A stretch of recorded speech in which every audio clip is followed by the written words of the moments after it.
Hey, what is up? How are you? I am Mel, and this is my 2022 makeup inventory and 2023 makeup library. So, my library is going to be what I keep and becomes what I pull from through the year, and my inventory is exactly what it sounds like.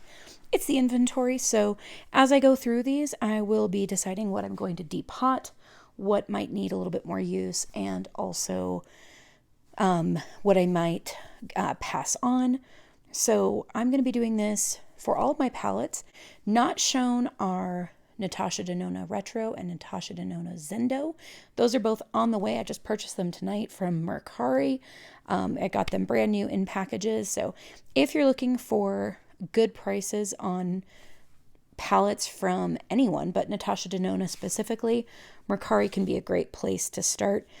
$69 at the midi palette and $129 at the mega makes it pretty unaffordable in a lot of ways. So let's get right into it. I don't want to take very much time on this, but let's just start from the top and work our way down. The first palette we have here is Tiny Marvels. This was the Mel Thompson collab with Sydney Grace. I didn't even know who Mel Thompson was until this palette was announced. And that sent me down the rabbit hole to just watch every Mel Thompson video ever. And so in 2020, when I purchased this, I got this right when it came out, and day of launch, sat and waited. It was I think maybe my first launch ever that I actually sat and waited, because I was like, I totally get Mel. I'm totally behind her. And look at this color story. I mean, it's bright, but it is so usable. That purple in Jewel Bee, I can actually wear that shade, which is unusual for me. Everything in this I can use, but it does push my comfort zone.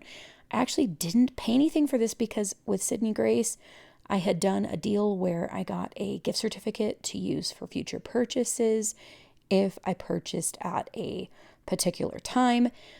And so I count all the products I purchased to get the gift certificate at full price. Anything with the gift certificate counts as zero. So I didn't pay anything for this palette according to that. And I love it. My goal, because it counts as something, in my opinion, that's a gift, is actually just 20 uses. And I did use this twice in 2020, twice in 2021, and once in 2022. I need to pull for this more. I'm not going to get rid of it. I just haven't pulled for it, because I feel like I pull for it all the time and then I don't. So I don't know if I've pulled for it, but just maybe didn't mark it. I'm not entirely sure what happened with this, but that is Tiny Marvel, so it's going to stay. That is a definite keeper. Another definite keeper is this one from Zoeva. This is Nude Spectrum. It is made in Italy, and this is before Zoeva went vegan. So I have not tried their new formula, but their old formula was one that was kind of hit or miss for a lot of people, but for me, it was definitely a hit. And this basic nude palette is just freaking ideal. I mean, I can do anything I want to do with this palette for any look. It's awesome. So we have satin shades and we have matte shades in here, and I really like this palette. I've used this palette 7 times since I purchased it in 2020, but I know there are times I haven't marked it because I didn't even start marking my palettes until 2021. So when I purchased it in 2020, I think it was like the palette I used all the time. So probably have about 20 plus uses. And I think, let's see what I paid for this, $36. I think I might have already said that, but this is going to stay. And this is one I really like to use for travel. And I'm going to go ahead and put this aside for an upcoming trip, but this is definitely going with me. And it's nice too because it's had its life. If anything happens to it, the world doesn't come to an end, but it still performs great. This is the Nomad Berlin Underground. I didn't buy this. This was given to me. Somebody else got it in an Ipsy bag. They didn't want it. They gave it to me. I'm very grateful for it. I use this a lot. It was given to me in 2019. And again, in 2021, I started to track my uses, and I've used this 5 times since 2021. Haven't pulled for it this year that I can think of. But yeah, I definitely love this. I'm going to keep it. And these are highly pigmented, Some of the shades are looking kind of metallic, but it's very smooth. Nothing chunky at all. The satins are really great. This is just an absolute winner. It is my only Nomad palette. That is also my only Sydney Grace palette that isn't in any way depotted. But I'm going to keep that. In fact, I'm just going to say right now I'm not getting rid of any of the palettes in my 15 pan category. I don't know what it is. Maybe 15 pans is just the sweet spot for me, but I am not going to get rid of any of these. So this is Natasha Denona Sunrise, and you can tell it's a little bit scratched, might be slightly dirty. This is, yeah. So I tried to wash this, but it does fingerprint up. I need like a microfiber rag, but it is okay because this is the first palette I ever got from Natasha Denona. I picked this up in 2020, secondhand. I paid, I think, $40 for it in 2020 and had never tried Natasha Denona, was super worried to try it, thought this would be too bright for me. But if you look at the 6 on the left, on the right, they're super normal, wearable, easygoing shades. The middle row is the same, but really that other row is more usable than you would think. So you can tell this has had a lot of love. Again, I didn't track in 2020. I'm guessing I used it 10 times in 2020 when I purchased it. It might have been more, but I think that's fair to say. In 2021, I used this 4 times, and then I have not used this in 2022, except I think I pulled some of the singles to dupe some other palettes. So when I do that this year, I will be marking dupe the vibes. Next, we have Natasha Denona Copper. Now, I realize the name may not say Natasha Denona Copper, but this is totally Natasha Denona Copper.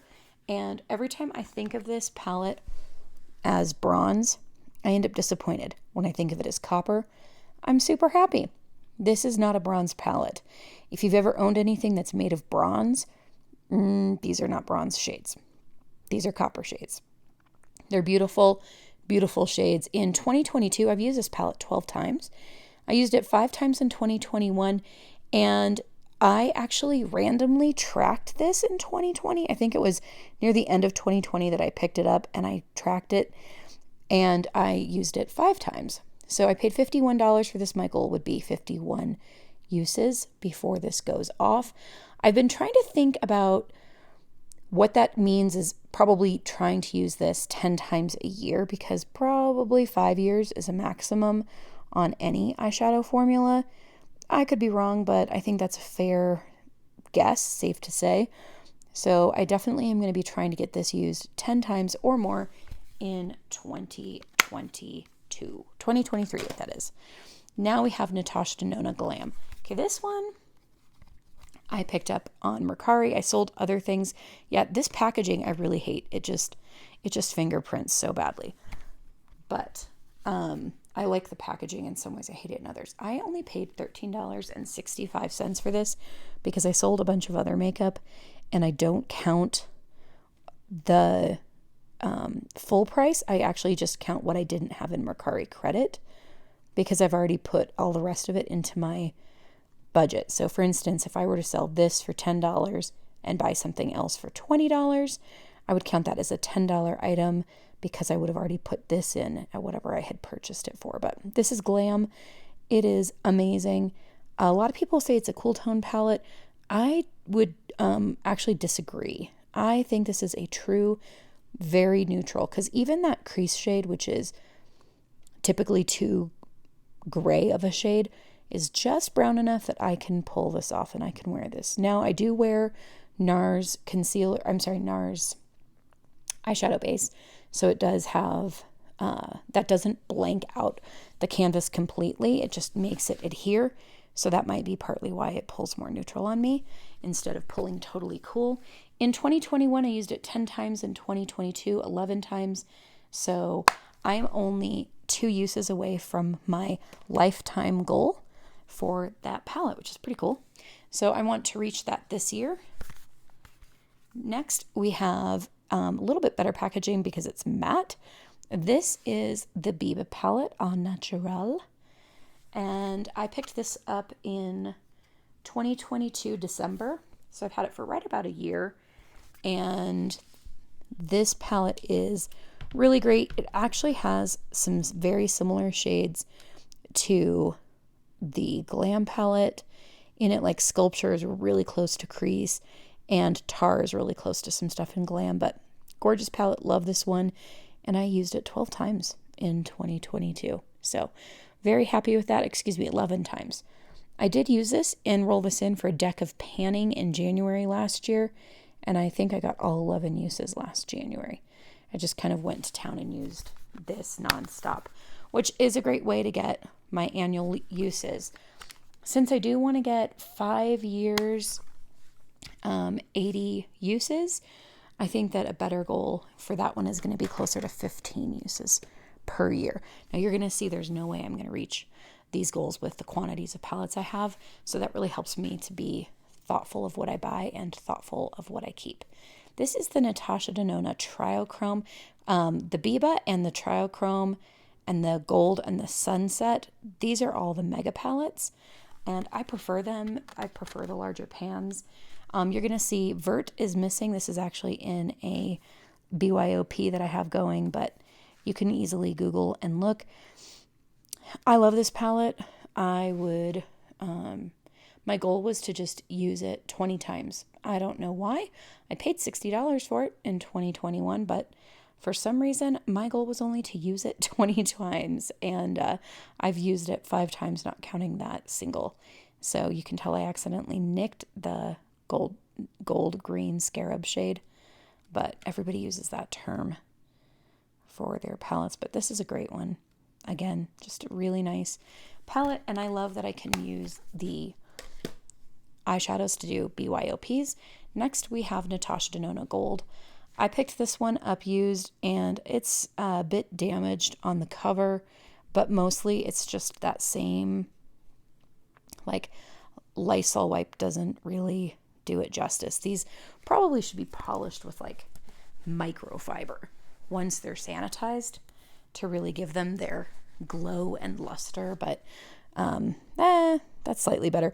But that's basically my point of them, is just I want them sanitary. So Natasha Denona Gold palette. I really wanted this for a long time. It was discontinued. It went away. I picked it up on Mercari, and problems. This lower shade right here had fallen out, and so had this shade. And they had both also dehydrated. So I was able to repress both of them into the pan with a little lash glue as their backing. They've stayed in ever since. This brown shade that looks a little bit wet is because I just sanitized the pan, the whole palette actually, before filming this. And it's just really hard to get this foam packaging clean. So this is, I paid $100 for this, and so my goal is 100 uses. I used it 5 times in 2021, 12 times in 2022. I would like to use this a good 20 times. I think this might just be a palette that I give myself maybe like a month and just go to town on using it. I really like it. There's no way I'm going to reach all the uses on all the palettes that I own. I do give myself the goals because I like to see how close I can get, but this is my favorite packaging. Do you see? It's semi-matte. You still have the shimmer. This is Natasha Denona Sunset, and I don't know what it is, but I can keep the foam on this clean. So my goal on this was 20 uses as well. I paid $65 for this. I've used it 6 times, and I bought this actually at the end of the year 2021. It's so beautiful. I really enjoy this palette. Just a great fall palette, a great anytime palette. And it needs, look at this pearly shade. This just needs to come out and get more love. As I look at this, I'm just like, man, I wish that I had used this more. I love this dark brown shade. So this is going to be a situation where I may go through and do some decluttering of other products based on what I have in all of these. But that is it for my 15 pan eyeshadow palettes. Just 4 of the megas 3 of the middies, although I have 2 more on the way, so we're going to actually count all of those. So that's 9, and then we have 10, 11, 12. And if you want to see what retro and Zendo look like, you can look at those. I am going to count them in my inventory now, but I am a little ways away from having them actually here. Another thing that could happen is I might actually take those and a few of these other ones and combine and then sell the shades that I don't think that I'll use. So anyway, that's it for me tonight. Thanks for watching, and I'll see you on the next one. Bye.